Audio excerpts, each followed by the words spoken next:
The night over the hills was calm. Stars shimmered in the dark sky, scattered like tiny fires. The old Earth Observatory sat on top of a rocky slope, its round white dome turning slowly as the great telescope inside followed the heavens. Inside, only a few lights glowed.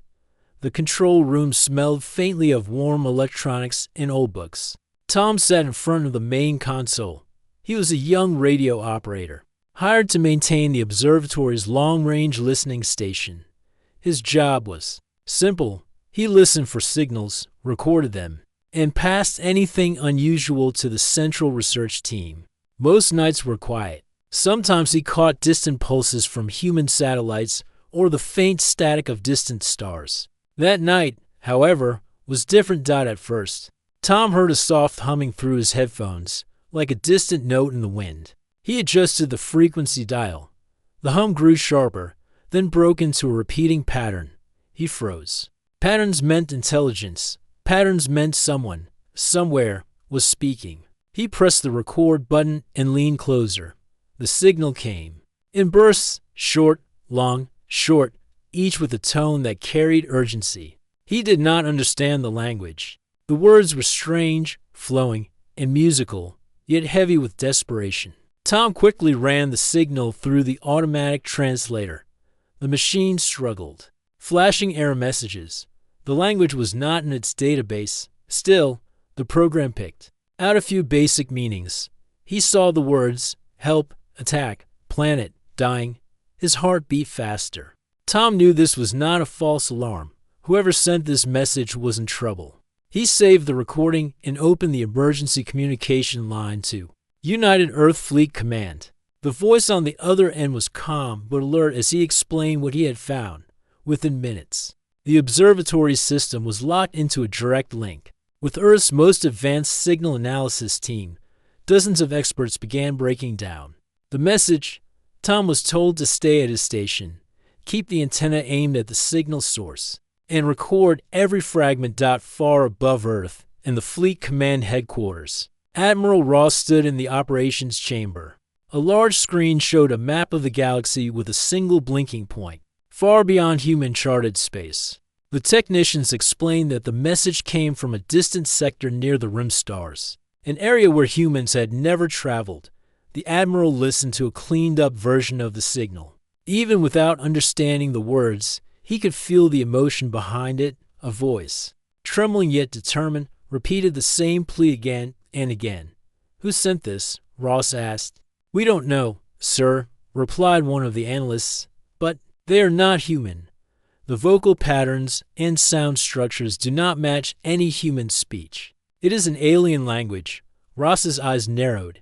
Humanity had made contact with alien species before, but only in nearby systems. None had been so far away or so unknown. Back at the observatory, Tom continued to listen. As the hours passed, the signal grew weaker. The source was moving. Either the sender was fleeing, or their planet was losing its ability to transmit. Tom felt a strange weight in his chest. Somewhere across the stars, people he had never met were fighting to survive. In a distant galaxy arm, the Kyril people gathered in their crumbling command hall. Tall and slender, with silver eyes that reflected light like water, they stood around. A great machine. This was their distress beacon, a relic from an age long past. It had been built by ancient allies to call for help in times of war. Now, the Kyril's homeworld was burning. Enemy ships blotted out their skies. The invaders, known as the Varric, had destroyed their defense fleet. The Kyril leaders had no choice but to send the call. They aimed the beacon toward their oldest friends, the Dras Union, but the beacon was old and worn. Its guiding crystals were cracked.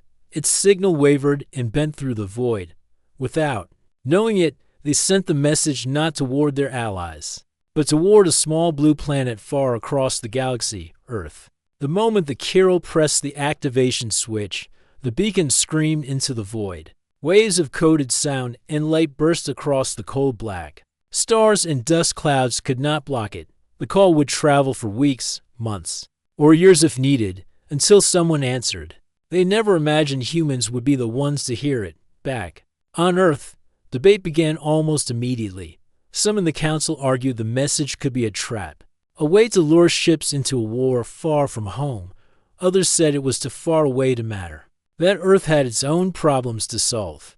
But a growing number of voices insisted this was a moment that could define humanity's place in the galaxy. In the command chamber, Admiral Ross stood silent as the arguments unfolded. He thought of the history books he had read as a boy about the times when ships once sailed Earth's oceans to answer distant cries for aid. He knew the risks, but he also knew the power of showing the galaxy what humans were capable of. Finally, Ross spoke. His voice was steady. If we have the power to help, we have the duty to try. Prepare the fleet across Earth's orbit, massive. Docks came alive. Starships powered up, their engines glowing in the darkness. Supply crews loaded food, medicine, and equipment. Engineers ran final checks on weapon systems. Pilots strapped into their seats. The decision had been made. Humanity would answer the call. Not with a single ship, not with a small patrol, but with an armada, the largest ever launched from Earth. At the observatory, Tom received a short message from Fleet Command. Signal confirmed. Fleet mobilizing. You did well. He removed his headphones and leaned back, staring at the stars above. Somewhere out there, someone was waiting for help they did not expect from a world they had never seen. In the far reaches of space, the Kyril continued to fight for their lives, unaware that the signal had been received by strangers. The Varic forces closed in. The skies above Kyril Prime burned red with plasma fire. The Kyril had no idea that, light years away, a human armada had begun its journey toward them. The night sky over Earth remained beautiful and still, but somewhere beyond those shining points of light, a meeting of worlds had already begun. One born from a mistake, yet destined to change the galaxy forever. The message from the stars now sat in the main archive of United Earth Fleet Command. It was copied, analyzed, and replayed again and again by the top minds on the planet each time it played. The same urgent voice cried for help, the same strange language carried across the void. In the massive council hall above the Fleet Command chamber, the United Earth Council gathered. Representatives from every continent filled the curved rows of seats. The room was bright with soft white lights, but the air was heavy with tension. Large screens showed the location of the signal source, far beyond the borders of known human exploration. The blinking point of light seemed impossibly distant, yet somehow close in the minds of those who looked at it. Admiral Ross stood at the central podium. His uniform was neat, the silver rank pins catching the light. He had already read the reports. The alien message came from a sector no human had ever visited, from a people no one on Earth had ever met. The translation software could only pick up fragments of meaning, but those fragments were enough. Help, attack, planet, dying. The words were simple. The meaning was clear. The council members began to debate. It could be a trap.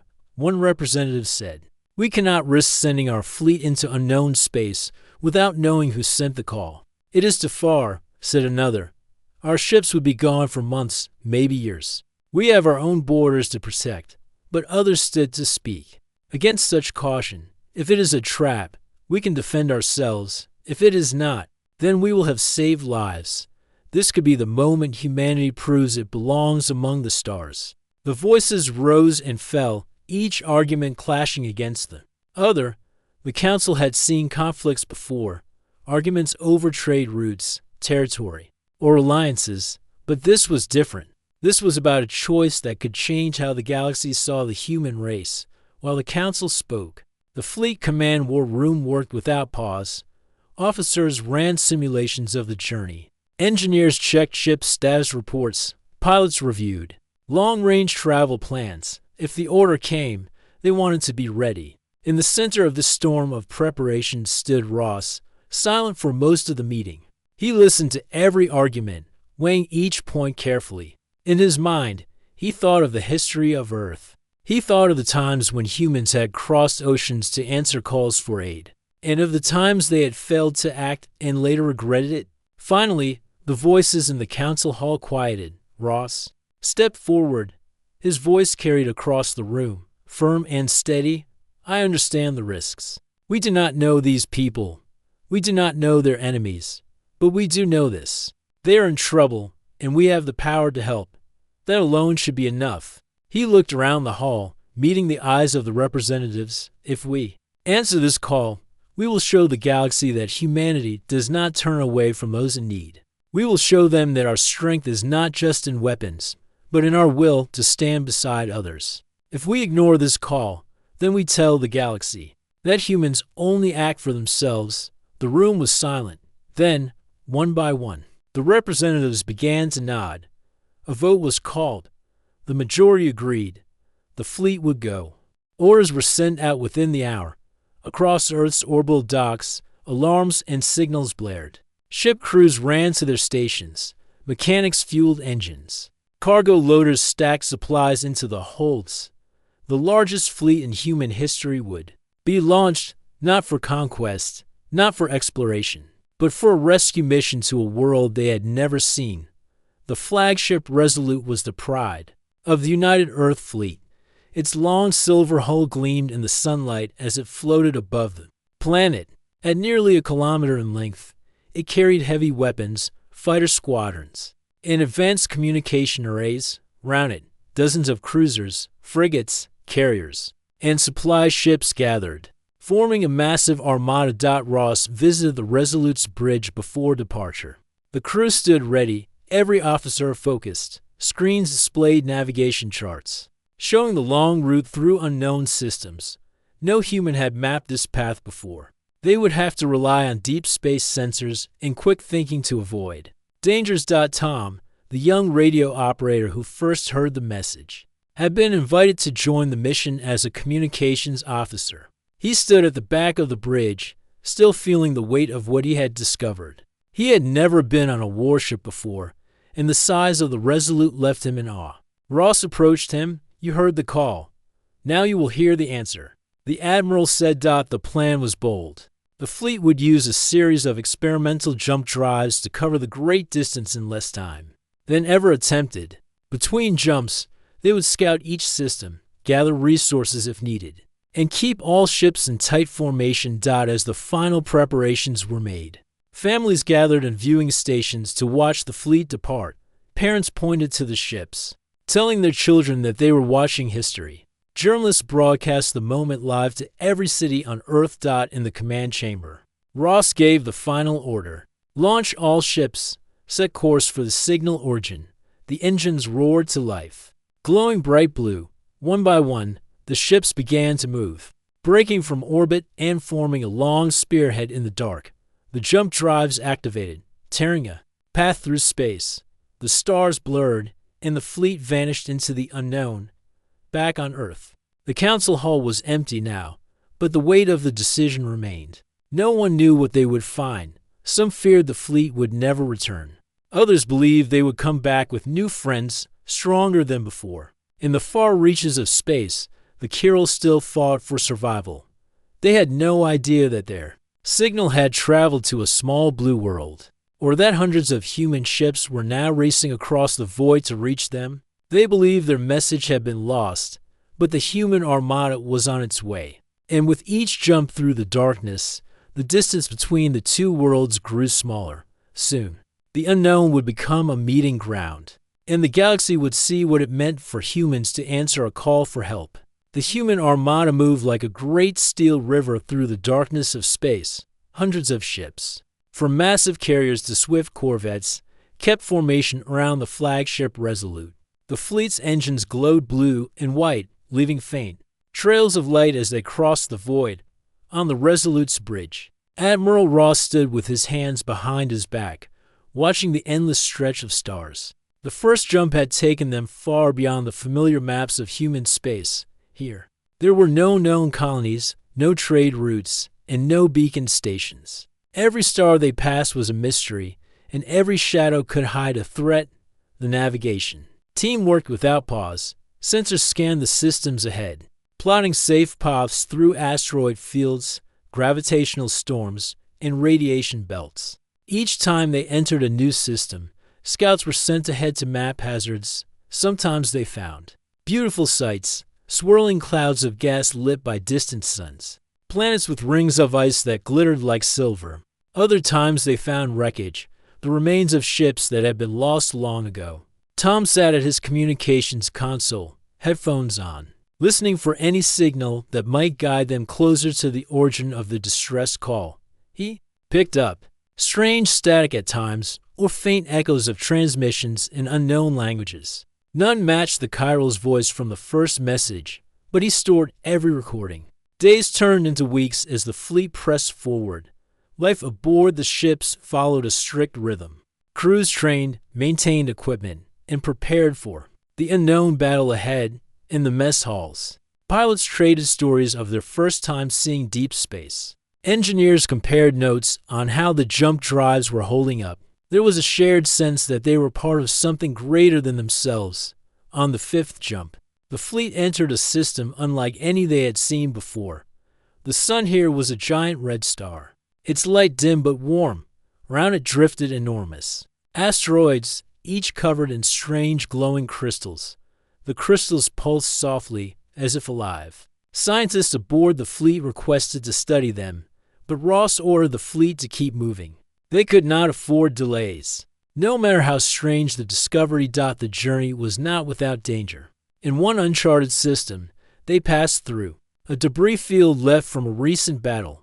Broken hulls of alien ships floated silently, their metal torn and blackened. No life signs remained.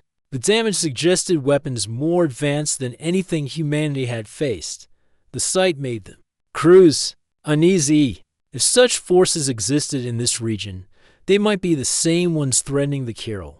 Another time, the fleet had to navigate a region of space where the very fabric of reality seemed unstable. Gravity shifted unpredictably, pulling ships off course.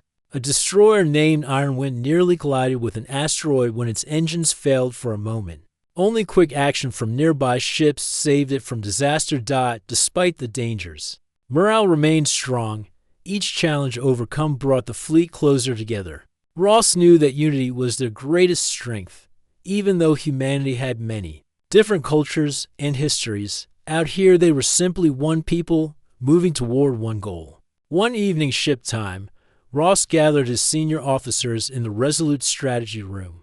A large holographic map floated above the table, showing their position in the remaining journey. "We are entering the last third of our route," he said.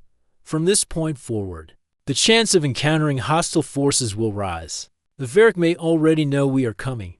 "Do we have any sign of them?" asked Captain Lena, commander of the carrier Shieldbearer. "Not yet," Ross replied. "But our scouts have detected unusual energy spikes in several nearby systems. It could be Varric ships, or it could be something else. Either way, we must remain ready." Tom, who had been invited to observe the meeting, spoke up. "Sir, I have been tracking faint transmissions. They are not in the Chiral language, but the tone is aggressive, short, sharp bursts.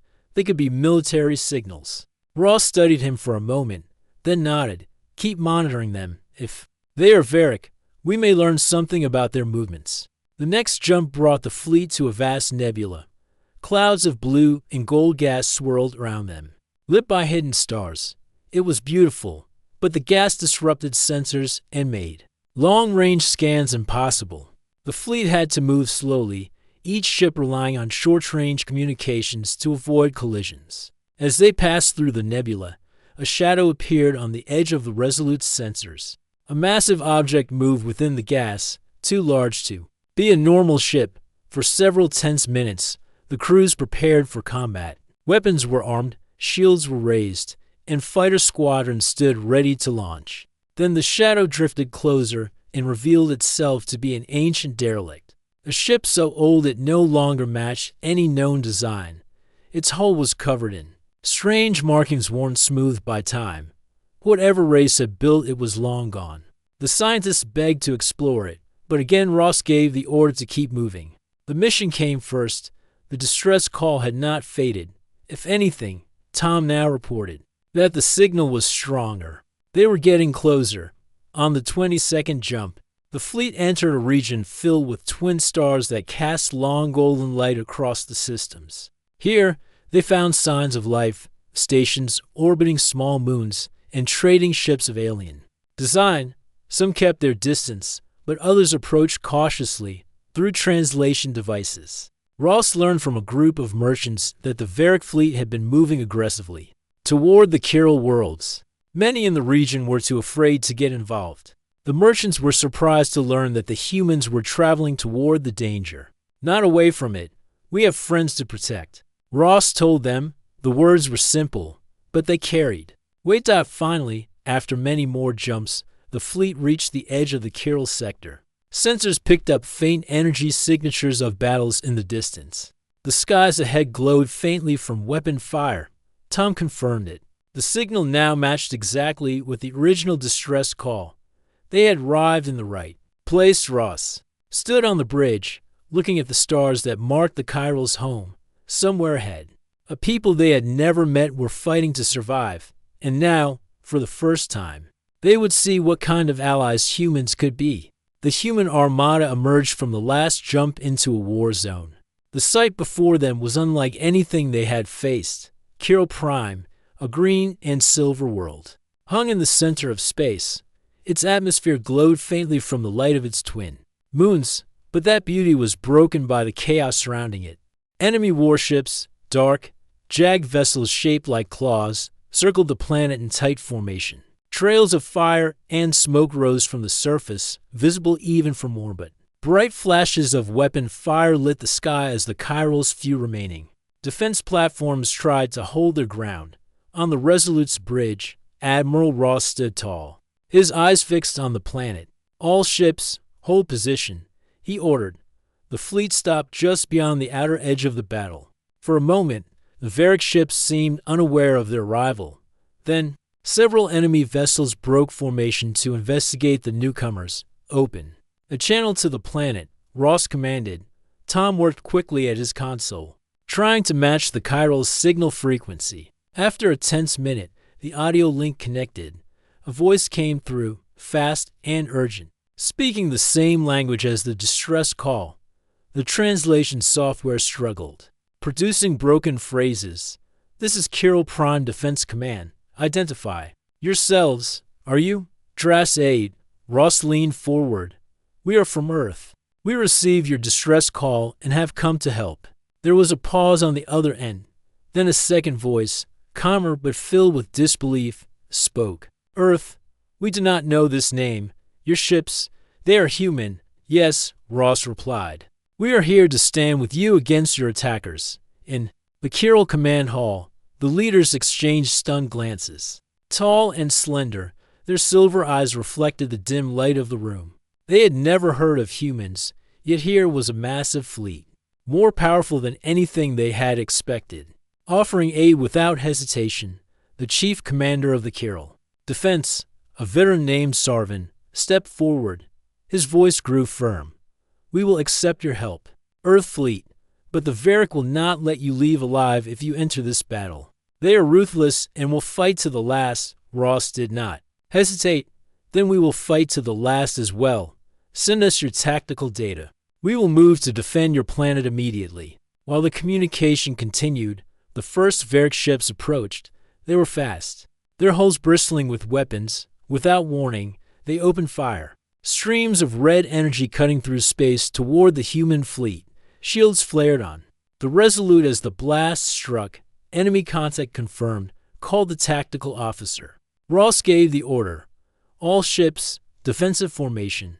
Protect the fleet until we are in position. Human cruisers moved to the front lines, their cannons firing bright blue pulses. The Varric vessels swerved to avoid the return fire, but the humans pressed forward, forcing them back toward the main battle near the planet, through the shifting lines of combat. The first images of the Chiral people appeared on the Resolute's screens. They were flowing uniforms marked with silver patterns that matched the markings on their skin.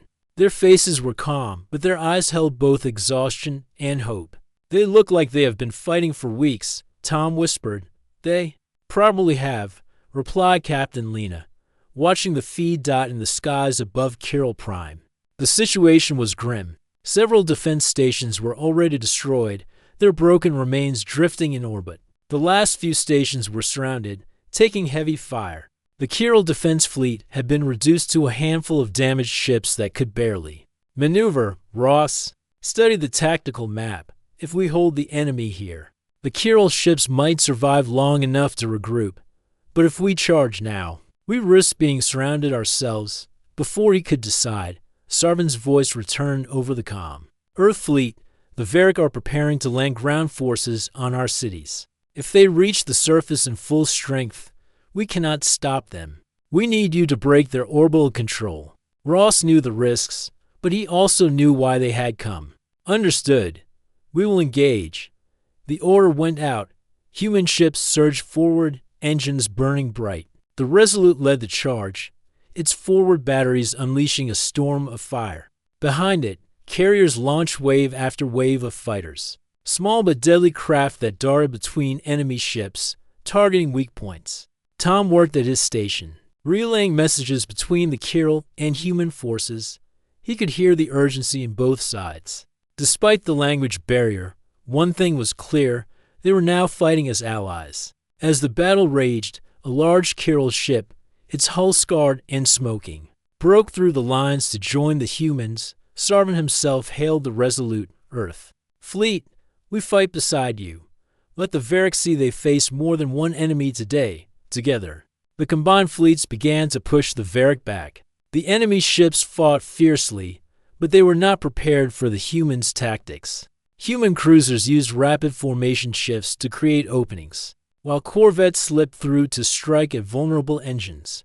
The Kirill ships, though damaged, took advantage of these gaps, delivering precise and deadly blows. Within an hour, the humans had cleared a path to the planet. The Varric's outer ring of ships was broken, forcing the rest to retreat toward their main fleet. The skies over Kirill Prime, though still dangerous, were no longer entirely under enemy control. On the surface, fires still burned in the cities. The Kirill Defense Forces reported that several Varric landing attempts had been halted. Thanks to the disruption in orbit, when the fighting paused, Ross opened a channel to Sarvin. Your world is not safe yet, but we will not leave until it is. Sarvin's silver eyes met his through the screen. You came from across the galaxy, strangers to us, and yet you fight as if this is your own home. The Kirill will not forget this. In that moment, the first step toward true alliance was taken. Humanity and the Kirill had met in the heat of battle, and the bond forged there would shape what came next. But Ross knew the hardest fight was still ahead. The Varric were regrouping, and their next assault would test both fleets. To their limits, the vastness of space above Kirill Prime was filled with tension. The human and Kirill fleets prepared for the battle that would decide the fate of the planet. The enemy, the Varric, were ruthless fighters. Their dark warships hovered like shadows, waiting for the right moment to strike again. Admiral Ross stood on the bridge of the Resolute, watching the star-filled blackness ahead. His eyes were sharp, his mind clear. He knew the battle would not be easy. The Varric had destroyed many of the Kirill's defenses already, but the human fleet was strong, and the Kirill were brave. Status report, Ross said calmly. The tactical officer replied, all ships are in position. Shields are at full strength. Fighter squadrons are ready for launch. Enemy fleet is massing on the far side of the planet. Ross nodded. Prepare for engagement. This battle will be hard fought. We protect Kirill Prime at all costs. On the decks of the Resolute, pilots checked their gear one last time. Commander Lena, leading the shield-bearer carrier's fighters, gave orders to her squadron, stay sharp. Watch for flankers. We will need every pilot in top form. The Kirill fleet, though smaller, fought with determination. Their ships moved with grace and speed. They had fought many battles before, but this was their last chance. Suddenly, alarms blared across the human ships. The Varric fleet surged forward, weapons blazing. Bright red beams of energy cut through the dark space, striking shields and hulls. Explosions lit the void as ships rocked under the impact. The battle had begun. Human cruisers fired back with powerful blue cannons. The Varric ships twisted and turned, avoiding damage but striking with deadly accuracy. Fighters launched from carriers, darting like lightning. They zipped between the large warships, firing bursts of plasma at engines and weapons. Tom worked in the communications room, relaying commands and updating the fleet. He watched the battle unfold on the screens. The fight was fierce, but the humans' teamwork was clear. Enemy fighter squadron incoming. One officer called out. The human pilots responded quickly. They formed tight groups and met the attackers head-on. The dogfights were fast and dangerous. Ships spun and flipped, firing lasers in short bursts. The pilots' training and skill showed as they outmaneuvered the Varric fighters. Above the planet, the Kyril fought too. Their warships fired powerful beams that sliced through the enemy lines, although fewer in number. Their ships were agile and precise. They targeted the Varric supply vessels and command ships, hoping to disrupt. Their coordination. The Varric were ruthless. They used heavy weapons to blast at human shields and tried to surround the fleet. Some Varric ships broke through the defenses, forcing human and Kyril crews to fight hand-to-hand in boarding battles. Ross issued clear orders. Hold the line, protect the carriers, support the Kyril ships wherever possible. The shield-bearers' fighters zoomed through the battle, defending their larger ships and striking at enemy targets. Commander Lena shouted over the comms, "We have incoming bombers. Prepare to intercept." The human and Kyril pilots worked together, covering each other's blind spots. Despite the language barriers, their shared goal united them. In the thick of the battle, a human destroyer named Valor was hit by a powerful blast. Flames and smoke poured from its engines. The crew worked quickly to contain the damage. Captain Jaren, the ship's leader, remain calm. Keep fighting. We will not fall here. Elsewhere, the Kyril flagship, the Silver Star, took heavy fire. Sarvin, the Kyril commander, coordinated attacks with Ross. We must push the Varric back or lose this world. The two commanders used their combined fleets to create a new plan. Ross directed human ships to form a moving shield around them. Kyril vessels, while Sarvin led a flanking attack to strike the enemy's rear.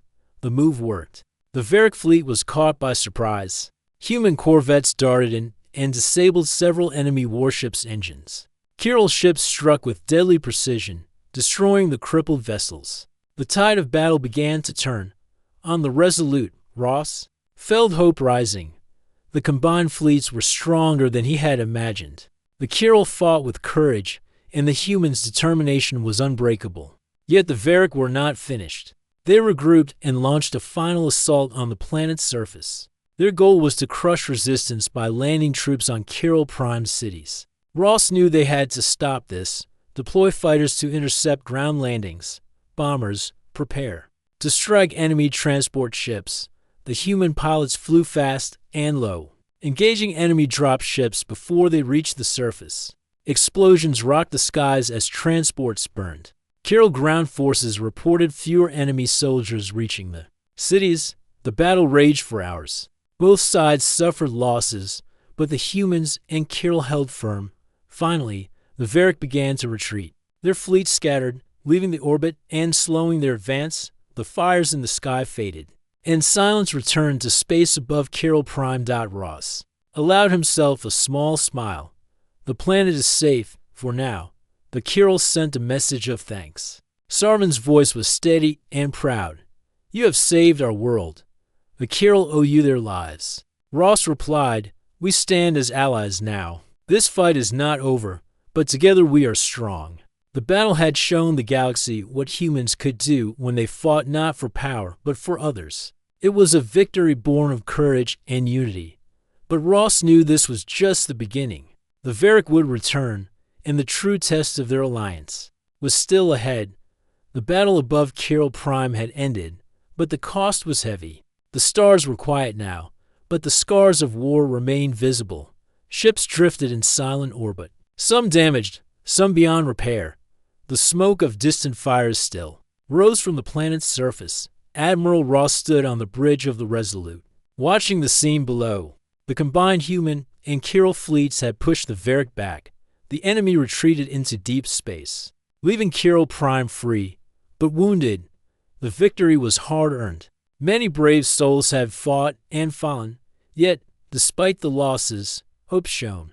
Brighter than before, the Kyril people gathered in their cities, beginning the slow work of rebuilding. In the command hall of the Kyril, Sarvin spoke to his people. We owe our lives to the humans who came from across the galaxy. They did not hesitate. They did not ask for reward. They came because they believed in helping others. The Kyril leaders agreed. They decided to name the humans the Far Answered. In their language, this meant those who respond, even when the call seems impossible to reach. On the Resolute, Ross received a message from the United Earth Council. News had spread quickly across nearby systems. Other alien races, once distant and suspicious of humans, now watched closely. The story of the human Armada had become a symbol of courage and unity. Ross knew that the victory was more than a battle won. It was a turning point. Humans had proven they could be protectors, not just explorers or warriors. The shockwave of their arrival and success rippled through the galaxy. Meanwhile, Tom sat in the communications room. Listening to new messages, the Kyril sent thanks and invitations to meet. Other species reached out, curious about the humans who had crossed so many stars to answer a call for help. At night, Tom looked up at the stars from the Resolute's observation deck. He thought about the journey that had begun with a single, accidental signal. A message meant for someone else had found Earth, and Earth had chosen to answer. Who would have thought, Tom said quietly to himself, that humans could make such a difference? In the weeks that followed, the fleets repaired and resupplied.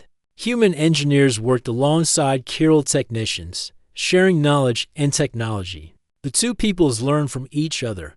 A council was formed between Earth and the Kyril to plan future cooperation. They spoke of trade, defense, and cultural exchange. The Far Answered were no longer strangers. They were allies. But beyond their immediate victory, a larger change was happening.